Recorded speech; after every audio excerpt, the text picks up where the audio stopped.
Halo. Nah, dah.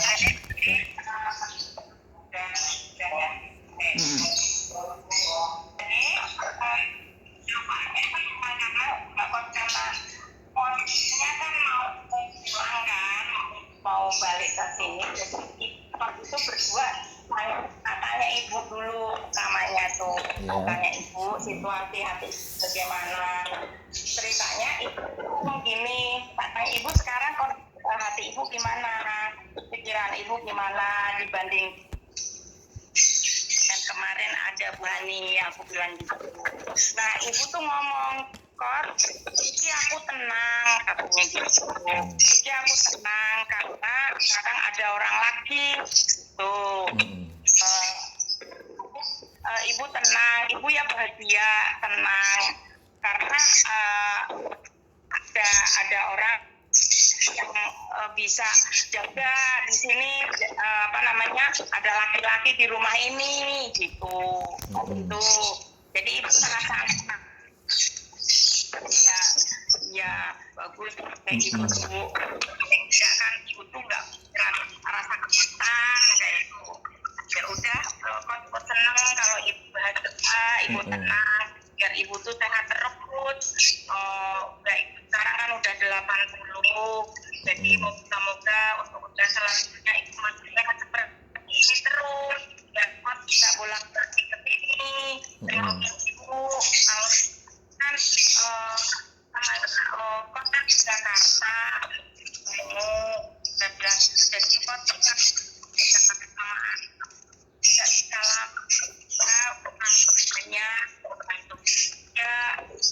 yang penting ibu sehat, kok udah seneng. Nomor satu lihat ibu tuh seneng, itu aja. Udah yang lain-lain kok nggak pernah mau pikirin. Nah dasar itulah yang menjadikan saya itu ngajak bicara Bu Nanang sama Pak Nanang. Karena apa maksud saya? Maksud saya karena kelanjutannya itu yang menghadapi ibu itu mereka full time, istilahnya 24 jam Pak Nanang sama Bu Nanang. Makanya dengan itu saya panggil Pak Nanang sama Bu Nanang. Ya paling tidak saya ada rasa terima kasih terlebih dahulu dulu. Jadi saya pamitan orang itu, saya panggil Bu Nanang, Pak Nanang, sini dong duduk. Ini nanti sebentar lagi jam 8 saya ini pulang. Kita ngobrol-ngobrol dulu ya Pak. Saya itu, maksud saya itu karena saya mengucapkan terima kasih terlebih dahulu bicara sama orang yang mau menungguin ibu full time 24 jam karena keluarganya ini mereka yang mau menghadapi. Nah, akhirnya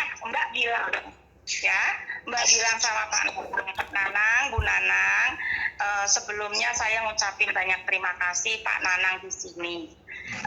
Mau berada di sini. Saya kaget karena kemarin itu Bu Hani yang di sini, saya nggak tahu sama sekali kalau Bu Hani itu udah nggak di sini. Ngerti Siti jemput saya sekarang yang di rumah bukan Bu Hani Mbak, ada orang lain. Kan saya minta dijemput sama Siti tuh. Dan saya ternyata alhamdulillah dipertemukan dengan Pak Nanang, Bu Nanang. Di sini saya diperkenalkan dengan saya Pak sebenarnya Pak saya cerita salah saya ya banyak masalah pribadi saya memang sama Bu Nanang sama sekarang saya orangnya terbuka memang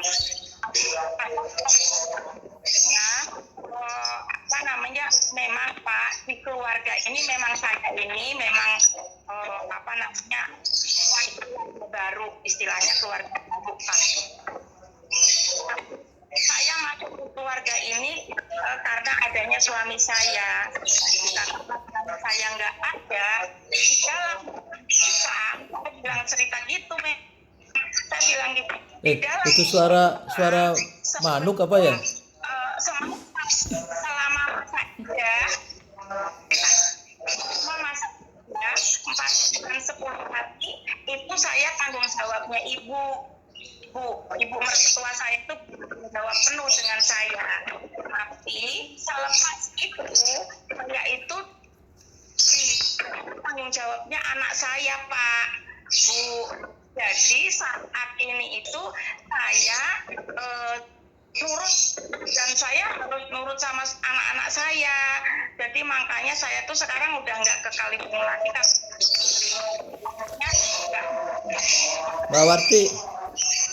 Mbak Warti, sebentar. Mbak Warti, suara burungnya mengganggu banget, berisik. Bisa ini nggak, pindah kamar lagi nggak? Bisa pindah kamar nggak? Dapur. Di kamarnya Yasmin.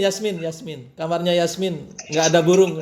Yasmin lagi tidur. Oh, Nang dapur, pengen dapur, Mbak. nah di dapur. Aku naik Suaranya ke atas. suaranya Mbak Kodia ketutup suara burung.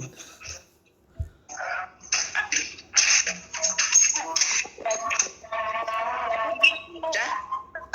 Yes. Menceritakan tentang diri Mbak gitu Terus, loh, Dek. ya oke. Jadi Ya, secara terus. hukum agamanya saya sekarang itu jadi tanggung jawab sepenuhnya tanggung jawab anak-anak saya. Karena anak-anak saya ini laki-laki. Jadi Ya. saya sepenuhnya tanggung jawab anak-anak saya. Karena apa? Karena saya itu ya karena tanggung jawab anak saya jadi nurut, Pak, harus nurut sama anak saya. Jadi Ya. saya harus balik ke dapur posisi saya sudah karena hubungan silaturahmi Ya. sebatas itu. Kalau saya masuk dianggap keluarga, alhamdulillah. Tapi paling tidak saya tidak memutuskan hubungan silaturahmi terhadap ibu terutama dan yang juga dengan yang lain dalam keluarga ini. Pak, Ya.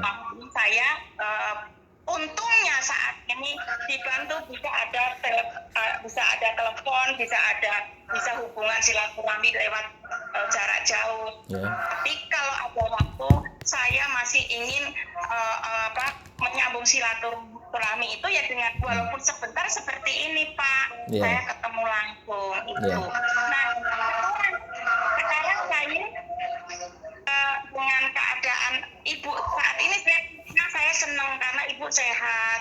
Ibu kelihatan gemuk, kelihatan mukanya agak merah, nggak pucet. Ya. Badannya juga naik, dagingnya tak pekel lengannya.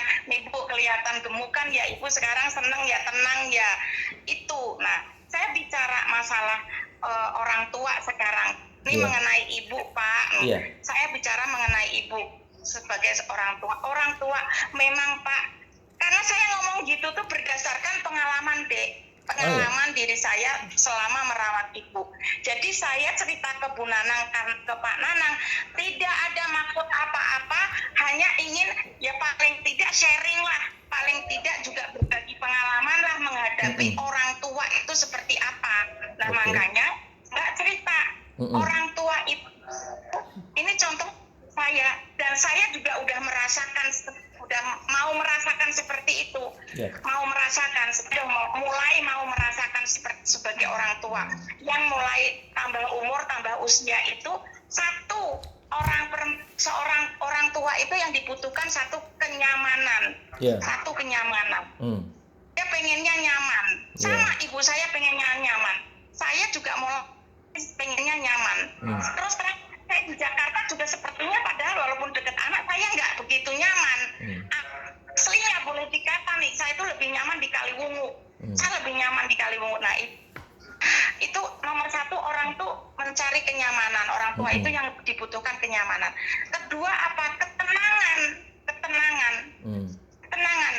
Kalau hatinya udah nyaman, udah tenang, udah gemuk deh nih. Orang pasti gemuk. Sama orang tua. Nah, yang ketiga itu apa, Pak? Yang ketiga itu orang tua itu yang dibutuhkan duit. Putus. Duit mati.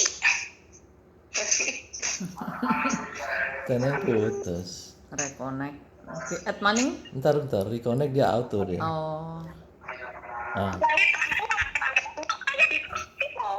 seperti itu.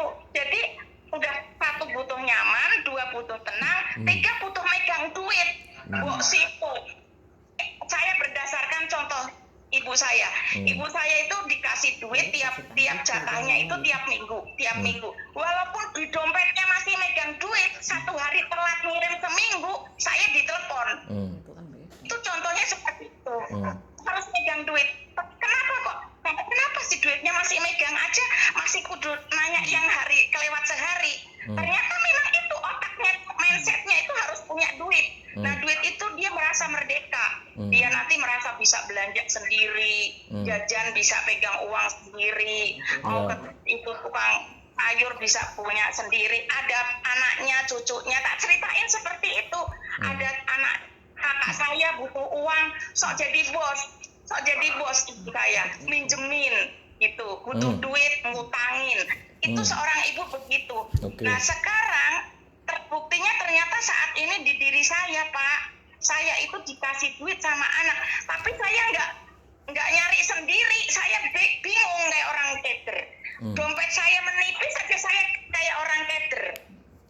Memang orang udah mulai tua seperti itu. Wah, aku bilang, nah ini saya. Nah pasti hal-hal seperti ini yang menjadikan kita yang muda-muda ini harus memaklumi ini orang tua tuh seperti itu, butuh nyaman, butuh tenang, butuh duit, pegangan duit. Itu terjadi di saya, di ibu saya. Ibu juga begitu kan? Ya, katanya ibunya, ibu juga begitu kan? Ibu kalau nggak megang duit pasti marah-marah. Aku bilang gitu. Ibu ketawa, yoi. Ya, gitu. Terus Beda. aku ikutin omongan dia. Kayak gitu kan ibunya kan. Ya, udah gitu. Saya lagi miris. Saya jadi ingat kisah zaman Rasulullah dulu. Saya ceritain. Ini ngelihat ibu nih lagi miris. Ternyata kehidupan itu memang ini sebagai contoh, nggak cuma di sinetron, saya bilang gitu. Ternyata saya bisa melihat sendiri di mana seorang ibu punya anak 10 bisa ngurusin anak, seorang ibu tidak keurus dengan anak yang 10. Nah ini nggak usah 10. Nah ini ternyata saya melihat sendiri, ternyata ibu, saya senang tapi sedih gitu. Terang saya ngomong gitu. Hati saya senang ibu sekarang nyaman, tenang, udah ada yang tapi saya sedih di saat padahal ibu ini masih ada anak-anak, tapi ternyata yang berhadapan dan di sini alhamdulillah ada penggantinya, orang tuanya DMI sama Rahmat sebagai orang tua pengganti bisa mendampingi ibu. Tapi anak-anak yang mana masih pada sehat-sehat tidak bisa mendampingi 24 jam. Saya senang tapi sedih. Saya bilang itu. Tapi alhamdulillah saya mohon maaf dan saya terima kasih sekali Pak, Bu, tolong kalau memang Bapak memang bisa, ya semoga aja Pak Nanang, Bu Nanang bisa selama ada Ibu bisa betah di sini, saya bilang gitu. Saya harap, karena saya kasihan banget itu bukan berarti karena saya ngerasain saya punya ibu sendiri gitu. Nah disitulah memang Bu Nanang juga menangis. Nangisnya juga saya juga lihat ibu juga karena ibu ingat ibu saya sendiri, kata gitu tante, saya ingat ibu saya sendiri. Disitulah aku tidak berbicara mengenai masalah ibu, itu yang berbicara udah bukan logika lah, hati, saya kehilangan ibu, saya punya ibu. Saya nggak punya lahan surga, ada suami diambil lagi sama Tuhan. Ternyata masih ada ibu. Saya nggak nganggap siapa-siapa. Akhirnya apa? Ada gantinya ibu, makanya saya ada waktu saya sempatkan, saya luangkan untuk bisa ketemu, walaupun sebentar saya harus bisa ketemu ibu. Itu saya cerita begitu mau pamit. Nah, nggak ada niatan apa-apa, saya tidak pernah mau mendiskriminasikan siapapun. Judulnya saya yang jadi orang tua juga orang tua saya, yang jadi saudara kalau masih menganggap saya saudara, alhamdulillah tetap saudara saya semua. Saya nggak mau melihat siapa Siti, siapa DM siapa deh, tapi saya nggak mau melihat siapa yang penting saya lihat itu saudara. Ya. Itu aja. Saya nggak mau melihat secara detailnya kepribadian saya menyampaikan itu.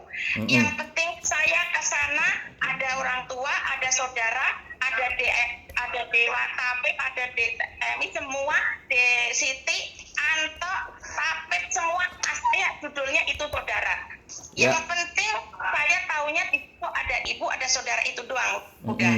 Saya nggak mau tahu urusan yang lain-lain, saya nggak mau tahu. Nah, pas karena saya mau pulang ya memang saya pamitnya sama Bu Nanang sama Pak Nanang seperti itu. Menitipkan karena saya tahu yang 24 jam nanti bersanding dengan ibu mereka. Begitu. Alhamdulillah DMI bilang dia jadi pengganti orang tua, jadi keluarga. Ya alhamdulillah juga kalau memang mereka bersedia. Akhirnya saya makanya Pak, saya minta maaf, saya nggak bisa lama-lama. Saya di sini berbagi waktu. Saya hanya bisa mengucapkan banyak terima kasih. Berharap Bu Nanang sama Pak Nanang berharap selamanya di situ selagi ada ibu. Saya bilang semasih ada ibu gitu. Saya bilang gitu deh. Nah. Ya. Halo. Kurang lebihnya putus. Mbak. Kalau yang Mbak ada pernah mau mencoba niatnya baik. Ya. Untuk berbicara sama Bu Nanang biar mereka Aduh, putus. gitu loh. Agak putus. Saya merasa ini untuk berterima kasih sebelumnya. Itu aja sih Ya. menurut aku. Mbak seperti itu. Oke. Kalau pengen apa namanya DMI sama DTP semua menilainya seperti apa? Nggih monggo. Yang jelas Mbak hanya menyampaikan itu unek-unek yang untuk rasa berterima kasih terhadap Bu Nanang sama Pak Nanang sebelumnya gitu. Iya. Oke, sekarang satu-satu nanti saya tanya Emi, Mbak Warti, nanti saya kasih saya tanya satu-satu. Cuman begini, saya mencatat ada 4 poin di sini. Yang pertama yang dibicarakan Mbak Kodia itu adalah pendamping ibu ini bukan anaknya sendiri. Ya kan? Yang kedua saya catat uang, masalah uang. Uang ibu ini ada setiap hari apa enggak? Yang ketiga, masalah Siti yang mengganggu ibu dikesampingkan. Yang keempat saya catat Mbak Kodia nggak mau tahu urusan yang lain. Jadi ada 4 poin. Jadi 4 poin ini kita akan bahas satu persatu. Pertama itu dari saya. Yang pertama itu pendamping ibu bukan anaknya sendiri. Dari awal saya sudah kasih tahu ibu. Dan videonya saya sudah rekam. Ibu dan itu Mbak Kodia mungkin lihat ya video itu yang saya rekam itu. Dulu waktu almarhumah Yuni sudah meninggal, saya tanya ibu, saya rekam, saya share di grup. Saya tanya ibu mau ikut siapa? Mau ikut Siti apa mau ikut Mbak Warti?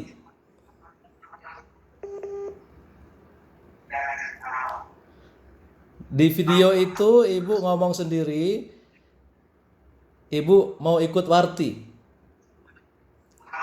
Yang kedua saya koreksi, saya tanya lagi, ibu mau ikut Warti apa mau tinggal sendiri di rumah sama pendamping, sama yang yang pembantu atau pendamping lah. Nah ibu jawab yang kedua, ibu mau tetap tinggal di rumah sendiri dan ada yang nemani. Itu yang pertama ya, masalah pertama ibu kenapa ibu bukan anaknya sendiri yang mendampingi ibu di rumahnya. masalah yang timbul kenapa bukan anaknya? Siti punya suami, punya anak, punya cucu. Sulit untuk ngurusin ibu, kecuali ibu mau ikut Siti. Yang kedua, Mbak Warti punya suami, punya anak, punya cucu. Lagi-lagi sulit itu. Kecuali diboyong ke rumah semua, maksud saya diboyong ke rumah ibu, nggak mungkin ngurusin ibu 24 jam. Mbak Warti, Mas Tafib, Mbak Siti, Anto itu ngurusin ibu di rumah, pindah ke rumah, maksud saya itu nggak mungkin. Jadi dua-duanya nggak bisa, makanya jalan tengahnya kita diskusi, dicarikan karena ibu tidak mau meninggalkan rumah itu, dicarilah orang kepercayaan kita yang bisa nungguin ibu 24 jam. Iya. Terus Mbak juga paham itu. kemudian sekarang apa orang itu bisa ngurusin ibu 24 jam? Nggak bisa. Pak Nanang, Bu Nanang itu nggak bisa ngurusin ibu 24 jam. Yang ngurusin uangnya gimana? Yang ngatur belanjanya gimana? Yang ngatur gajinya gimana? Yang ngisi pulsanya gimana? Yang ngatur suster untuk ke rumah ngecek kesehatan ibu siapa? Yang beli obatnya ibu siapa?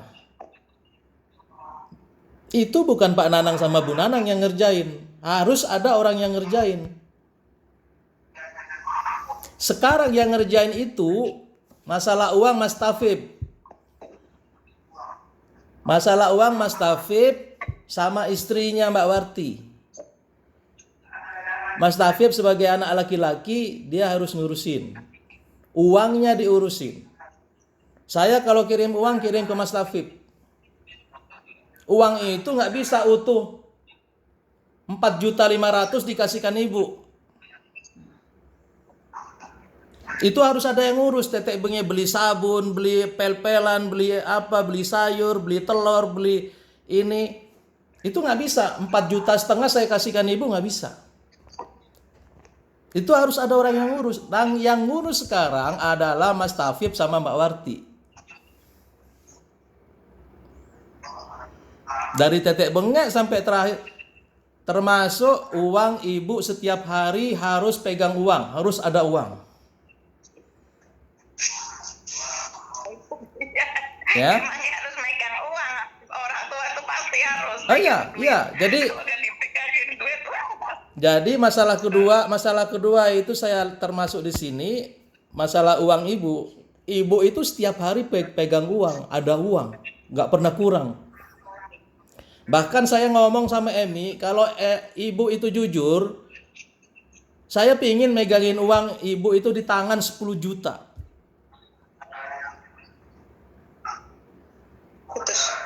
Putus maning. Kasih tahu kita. Ya. Saya kepingin kalau ibu jujur bisa dipercaya, tidak bohong. Saya pingin megangin ibu itu 10 juta di tangannya supaya dipegang. Ibu itu nggak pernah pegang uang 10 juta. Pengalaman yang sebelumnya uang juga dikasihkan Siti. Dikasih kalung sama Emi dijual. Nggak tahu siapa yang makan. Ibu setiap hari bukan kekurangan, kecukupan. Kami perhatikan, saya, Emi, Mbak Warti, Mas Tafib setiap hari ngecek uangnya, dompetnya ibu. Masalahnya kalau dikasih uang lebih pertama dulu waktu almarhum meninggal dikasih 1,5 juta, Sejuta kasih. diambil Siti 1 juta. Supaya nggak sakit hati. Mbak, kok dia tahu cerita itu? Pernah dengar atau nggak pernah dengar? Tahu. Aku cerita kok. Mana tuh? Hah? Kan aku pernah cerita. Aku selalu cerita. Emi katanya pernah cerita. Dan selalu cerita kalau diambil Siti uangnya. Dan selalu cerita kalau diambil Siti katanya. Jadi permasalahan itu Mbak Kodia tahu. Jadi saya anggap tahu. Kalau dikasih uang, ibu itu dikasihkan Siti. Ya. Karena kita monitor terus di dompet ibu itu. Pertama dikasih 1,5 juta, dikasihkan Siti 1 juta, akhirnya kita kurangi 500. Dikurangi 500, taruh di dompetnya. Setiap 3-4 hari dicek sama Mbak Warti. Tinggal berapa duitnya? Atau habis. Kalau kurang normal, dalam hitungan normal, ibu itu seolah-olah dijatah 50.000 sehari. Ya. Untuk belanja sayur, semua sudah dilengkapi sama Mbak Warti, semua dilengkapi semua. Sabun, telur, beras semua sudah lengkap. Tinggal untuk belanja yang di depan itu, sayur atau tempe ya ibu yang pingin. Saya hormati. Kasih tahu lah, Siti.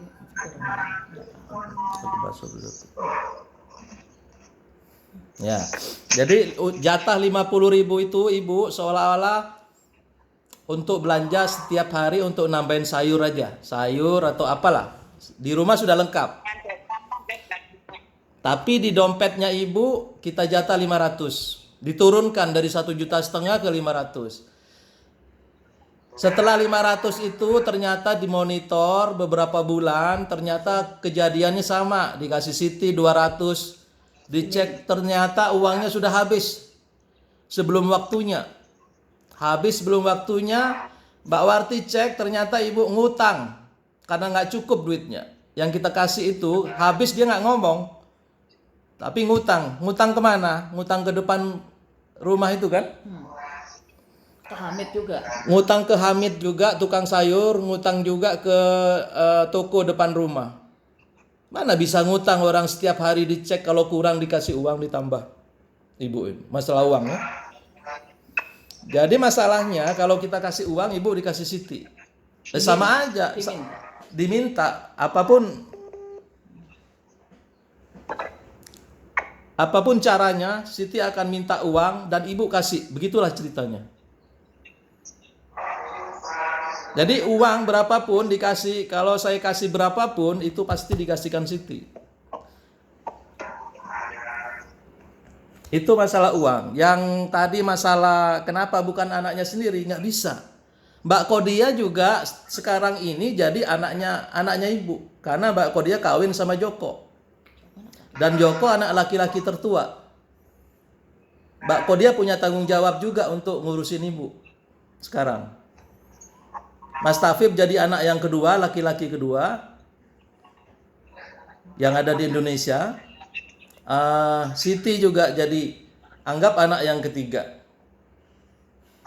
Mbak Kodia, Mbak Warti, sama Siti bertanggung jawab ngurusin ibu. Saya nggak bisa karena saya jauh. Saya nggak bisa sama Emi karena saya jauh. Bisa nggak Mbak Kodia ngurusin ibu 24 jam? Nggak bisa. Nggak bisa. Bisa nggak Siti ngurusin ibu 24 jam di rumah? Nggak bisa. Bisa nggak Mbak Warti ngurusin ibu 24 jam? Nggak bisa. Karena kecuali ibu mau ikut Mbak Warti. Putus baik.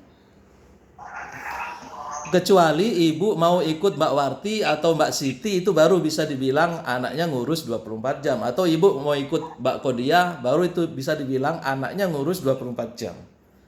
Sekarang yang karena tiga-tiganya nggak bisa, Mbak Kodia nggak bisa, Siti nggak bisa, Mbak Warti nggak bisa, saya nggak bisa, ibu mau tetap tinggal di rumah, solusinya kita harus cari orang kepercayaan untuk ngurusin ibu dan bisa dibayar, dan kita harus bayar, konsekuensinya harus kita bayar. Tidak cukup di situ, saya mau ulang lagi. Apa cukup dengan ada pendamping ibu itu ibu jalan dengan sendirinya bagus itu, jalan semua keperluannya ibu? Nggak bisa. Itu cuma ngurusin sehari-hari. Lah, yang ngurusin uangnya siapa? Ngatur keperluannya ibu, melindungi ibu dari Siti. Gimana caranya? Pusing. Ngurusin Siti ini pusing. Saya 30 lebih dari 30 tahun ngurusin Siti ini. Melindungi orang tua dari rongrongan Siti. Yang kedua rongrongan dari Joko. Joko suami Mbak Kodia. Saya mau buka sekarang.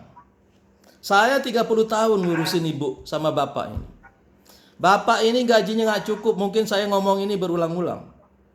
Saya investigasi dulu kenapa gajinya bapak nggak cukup. Kok bisa?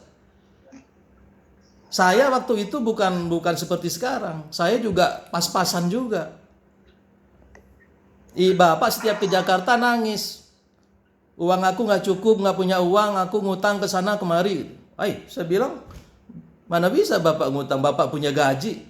Saya kalau pulang saya investigasi, saya cek, kok bisa nggak cukup, tolong ceritakan mana slip gajinya, saya bilang. Saya mau lihat slip gajinya bapak berapa, saya akan hitung bapak makan sehari berapa kebutuhannya, semua detail, sama Emi dihitung kebutuhannya. Itu terakhir sulit itu, saya minta slip gaji itu. Terakhir akhirnya dikasih ternyata ketahuan bapak pinjam uang di bank. Dipotong setiap bulan sekian 500 atau berapa? 700 atau berapa. Itu yang bikin tidak cukup. Saya tanya, bapak punya utang di bank sekian? 50 juta atau berapa? Bapak buat apa utang 50 juta? Bapak sepertinya cukup deh. Itu bukan utang aku katanya. Itu utang Siti katanya. Siti sama Joko lah. Kalau nggak salah Siti sama Joko bapak ngomong. Terus sekarang saya bisa bantu gimana orang nggak cukup begitu terus. Akhirnya ujung-ujungnya saya tutupin utang itu, bapak jangan ngutang lagi ya. Saya tutupin ini supaya bapak setiap bulan cukup. Saya tutupin utangnya bersih.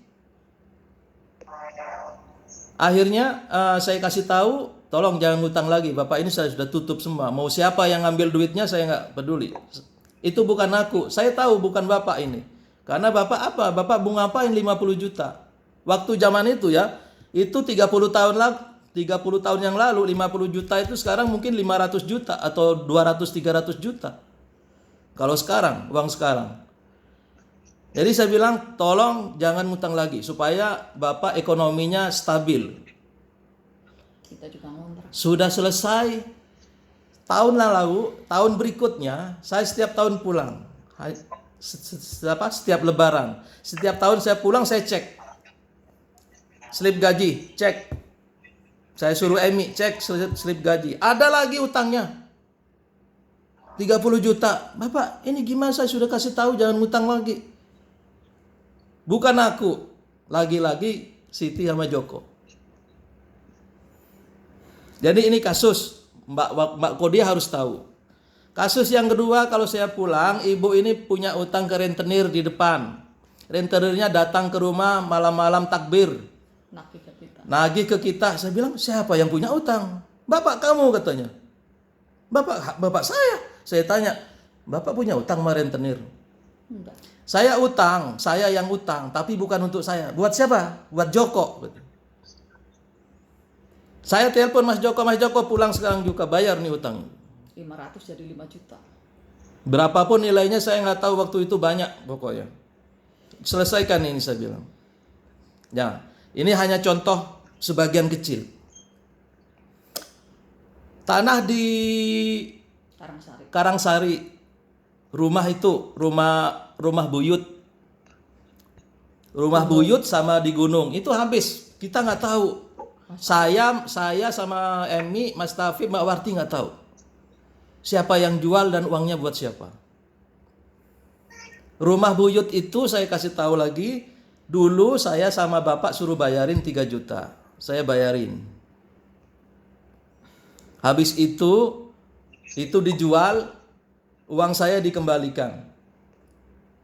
Fitnahnya Joko sama Siti, saya yakin Joko sama Siti yang fitnah. Sama ibu juga ikut-ikut fitnah. Bapak saya enggak, saya percaya bapak orangnya jujur. Ibu, Joko, Siti itu tidak pernah jujur. Dengan cerita yang semua itu. Itu fitnahnya rumah saya yang beli di Jakarta itu dibelikan ibu dari hasil warisan. Nggak ada sepeser pun, satu rupiah pun nggak ada. Saksi hidupnya itu di rumah itu Pak Nanang sama Bu Nanang itu. Saya ngontrak di sebelah rumahnya Bu Nanang sama Pak Nanang itu. Pak Nanang itu yang nawarin rumah itu ke saya. Mungkin sudah diceritakan.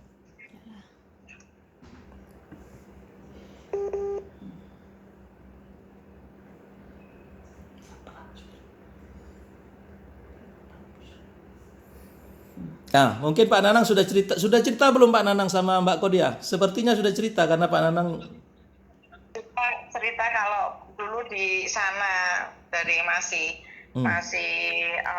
apa namanya ngontrak. ya, saya baru di Jakarta, baru berapa tahun saya ngontrak. Itu ceritanya.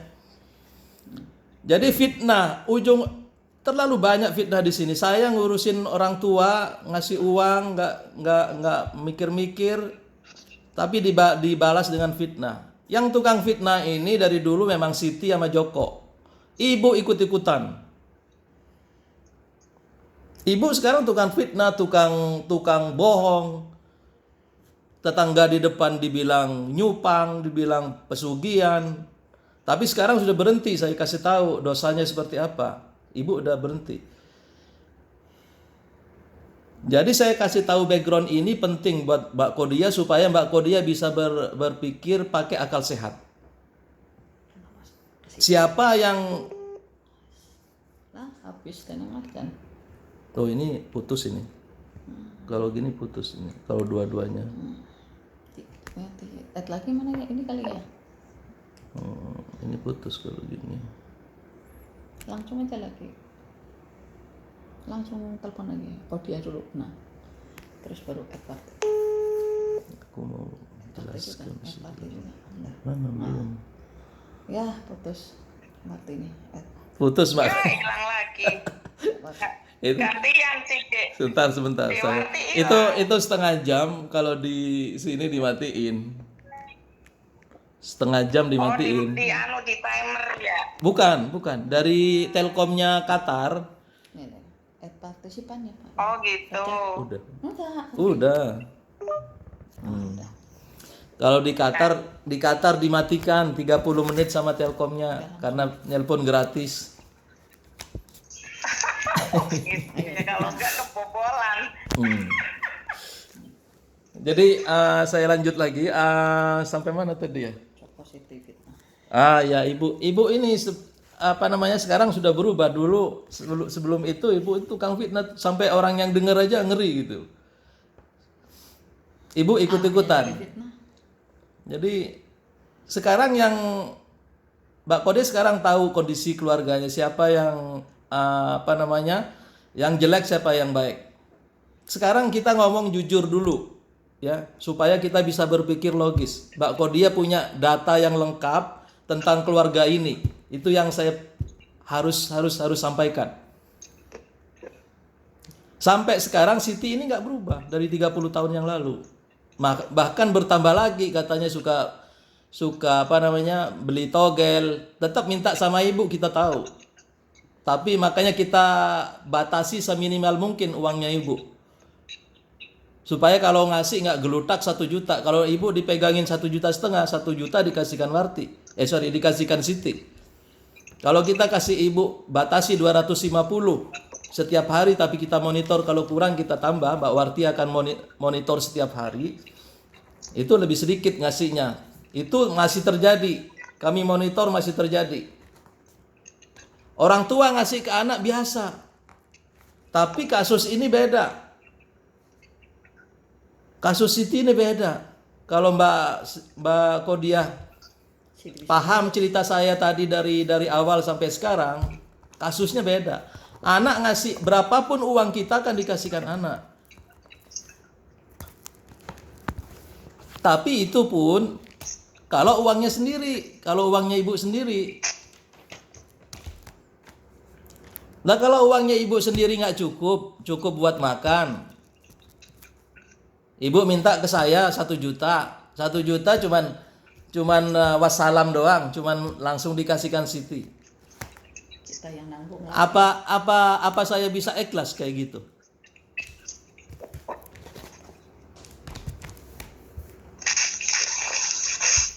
Ya.